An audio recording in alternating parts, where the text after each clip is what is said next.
Merci, on va peut-être commencer. Merci monsieur. Je vous invite à vous installer.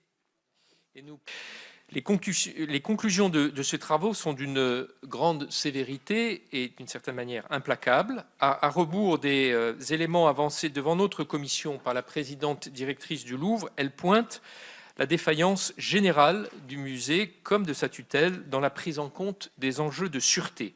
La présidente du Louvre avait précisé ici même que le cambriolage était un échec, mais à la lecture du rapport, il apparaît clairement que ce n'est pas un échec fortuit, qui n'est pas dû à l'accumulation d'un manque de chance, mais bien à des décisions qui n'ont pas été prises pour assurer la sécurité. Qui sont l'un et l'autre inspecteurs généraux des affaires culturelles.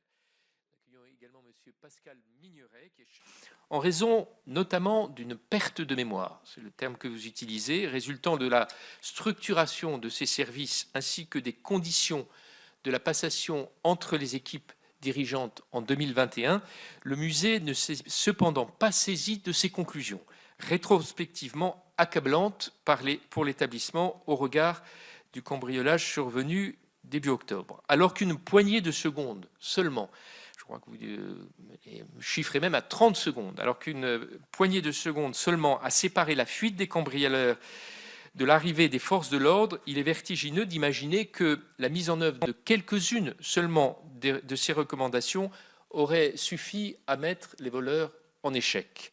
Délégation à l'inspection, à la recherche et à l'innovation de la Direction générale des patrimoines et de l'architecture du ministère de la Culture. Et vous le disiez, Monsieur le Président, à 30 secondes près, les agents de Securitas ou les policiers à bord de la voiture auraient pu empêcher la fuite des voleurs. Pour ces 30 précieuses secondes, il aurait suffi, et c'est toujours un peu facile de le dire après, mais on reprend l'ensemble du déroulé, le signalement un peu plus rapide par les agents du PC s'ils avaient pu voir la caméra plus tôt, un temps de résistance à l'effraction de la fenêtre supérieur à celui qui a été constaté, une information aussi, et ça c'est important, plus précise, donnée aux agents de Securitas et à la police sur la localisation de l'effraction. C'est-à-dire que les agents ont dit il y a une tentative vol-intrusion Galerie d'Apollon, mais sans dire par où ça venait. Ce qui fait que les voitures de police sont plutôt allées vers le carrousel et il leur a fallu faire de demi-tour.